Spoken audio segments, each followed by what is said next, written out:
Purple? White, purple? White? Off-white? I don't even know. Gray? Purple. Purple? You decided it's gonna be purple? Okay. Yeah. Yeah. You like your new shoes? Yeah, they're boy shoes. Who cares? They look good. They're comfy. You love them. Yeah. They make you so fast. Checking them out. Ooh. She's like, I have to walk gently in them. I don't want to ruin them. Jumps. I have to go over here so that my daughter doesn't distract you guys too much. And you're following me. Mommy has to talk to everyone. Can I talk to everybody? Yeah? Okay, thank you. Ugh. All right, so something I wanted to talk about. Somebody asked if I can cover it really quickly, how to get over like an addiction or, you know, an obsession for chocolate or candy. You have a sweet tooth. There's no right or wrong answer here. Like if you're the type of person who can give up something cold turkey, like from one day to another, that's awesome, but not everybody can do that. So what happens if you can't do that? What if you're the person that you can give it up, but the minute you touch it, you get super addicted all over again? What happens? I'm just gonna tell you what happened in our experience and how it helped us get over a lot of things. And I think it was not even planned, right? Like I didn't ever say, let me see if I can remove chocolate or anything out of my diet. It just happened this way, and it has to come down with tracking. Now I know people's thoughts of tracking, some people don't agree with it. Most people do actually now, once they see the benefit of tracking and knowing, being able to visualize and see what you're putting in your body. But with tracking, it's like, the idea of tracking is to make sure that you allow enough nutrients between your macros. So like if you have a really high fat diet all the time, it's jeopardizing your protein intake, meaning, you know, you're not eating enough protein to build and sustain muscle. Therefore, it's getting in the way of your goals. So by doing macros, it balances things out. So now what happens is when you always see your fat really high up, in your mind it starts to do something. You start to change the way you eat slowly. You start to incorporate lower fat into your diet. Either, you know, you find like the Skinny Cow chocolate where it's less fat, and then you eat that, and then after a while you start to realize, well, if I'm gonna have chocolate today, that means my meal has to be more bland, more plain, maybe less flavor. No so tacos. Then, No tacos. You cannot have tacos and chocolate in the same day. So then you start to give up that chocolate so that your food tastes better, or whatever donut, whatever you're eating, you start to give it up so that you can add more flavor to your food. And then eventually eating chocolate is kind of like, I haven't done it in a while, and I love chocolate. Like I'm the type of person, if you ask me, do you love chocolate? I was addicted. I would be like, yes, I absolutely want it. I have it in my house. I don't eat it because after a while, it's like not worth it, or you just don't care for it. I don't know how to say it because I do like chocolate. I still like chocolate. It's just I would rather eat something more yummy like tacos instead of chicken. You know, like I want to dress up my food a little bit more. I want to enjoy my food more, so I've given that up. Now, if this doesn't work for everybody, which I mean, it worked for both of us. We're both like that. We buy sweets, or we buy something for satisfaction of I can have it if I want it. And I could have it if I want it. I could work around it. I could put it in my macros and I can work around it. But then that happens. Those are 2 bags full of junk that we buy it because we think we're gonna eat it, treat ourselves a little, you know, have a little treat, we never touch it. And it worked for us. But now say that this doesn't work for you, okay? You've tried it all and that doesn't work. Research. Do your research on it. Find all the negative reasons you should not eat it, and you will eliminate it. A lot of foods, that's what we did with a lot of foods. Fast food, I kept researching, got grossed out, watched videos. I could never eat at McDonald's, ever. Like, it has been 6 years, maybe longer, possibly longer, that nope, no. I wouldn't do it. Just research and then you will not do it. You will not touch that stuff. It is poison. It is not even food. Yeah. So do your research on something. See the negative effects of eating it too much. And constantly keep that like as a reminder, and it'll make you give it up. And if you get grossed out enough, yeah, you'll give it up for sure. Is this going to be ponies and fairy tales? I guess it is the ponies and fairy tales talk just because we mentioned McDonald's in there. Our last 2 videos got flagged. So stupid. Like chilaquiles. Come on, really? Like, YouTube is it because they didn't know what that meant, so they just flagged it? And then what was the other one? I don't even know. It was both stupid reasons.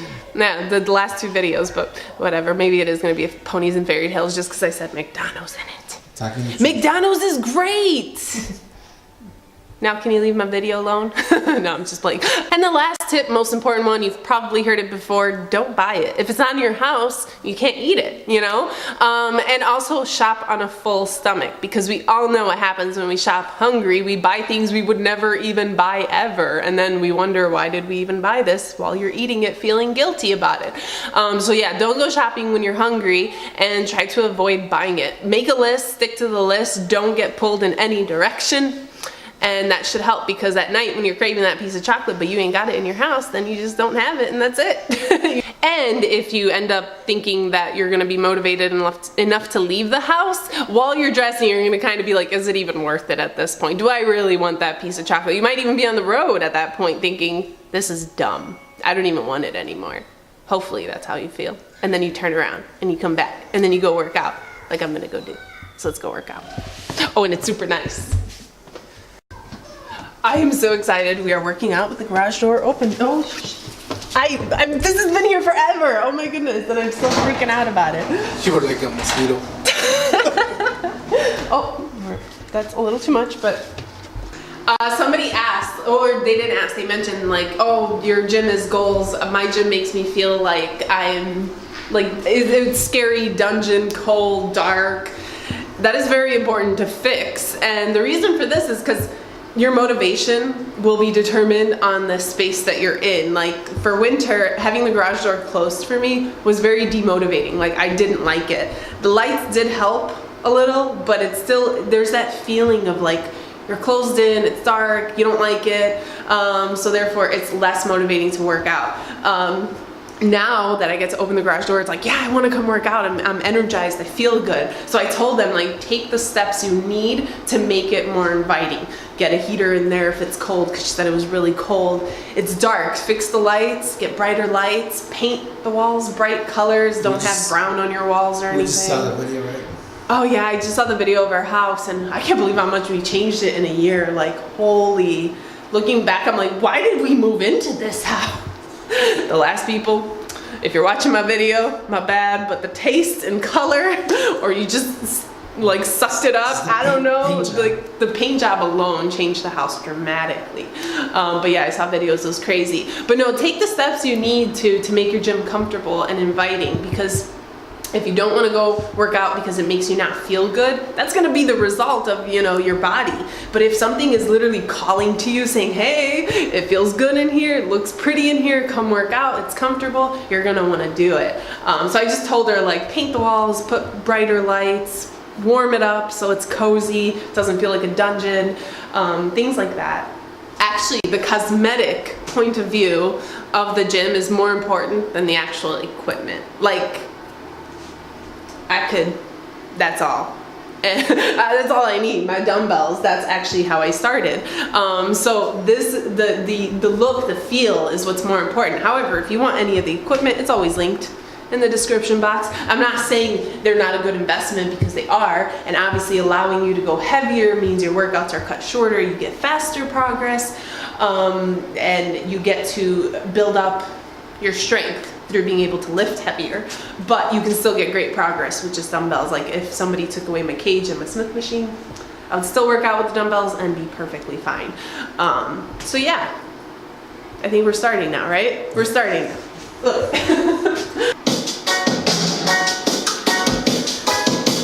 I know it's hard sometimes.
All right, that is it. I am pooped. If you guys want to switch things around, just switch the order of your workout and you're gonna notice the intensity, just how different every workout feels. Like pelvic raises are usually first or second. I left them to like complete last, so it was a pain, but it was a good pain. Squats I kind of always leave first just because that one is like, if you get too fatigued, like it can ruin your form and you can get hurt. So for that reason, I like to keep it first, spend my energy on it. Something I wanted to talk about, a couple of you have been asking about sets, reps, all that stuff. Most of the time I do try to include it in the video. Sometimes I forget, it's a human error, it's just a mistake. Sometimes I'm in a rush to get the video up and I'm limited time. So I forgot to do it last time. A couple people are being kind of mean about it, some are just being nice. It's just something that like I tried to add in as much as I can. So a lot more. It's a lot of work to do that. That's like adding 20 more minutes to the video editing process. But as far as reps go, I have mentioned this before, I don't count reps. I really don't. I can make up fake reps if you want, but I don't count them. So for that reason, I can't do reps. I can tell you sets and the workout, but as far as reps, no one could tell me, hey, do 10, because if I feel like doing 20, I'll do 20. Or if it feels like I can't do more than 6, then I can't do more than 6. So everyone is different. Everyone has different strength levels. You should be challenging yourself. Anyways, I think that's it, guys. I will remember to put the sets in it, I promise. You have my word. It is kind of late, so we're gonna end it here. If you guys did enjoy the video, give it a thumbs up, subscribe if you haven't already, hit that little bell by the subscribe button so you're notified every time I post a video. And until next time, bye guys. Say bye-bye, everybody. You can be cheeky too, it's cute.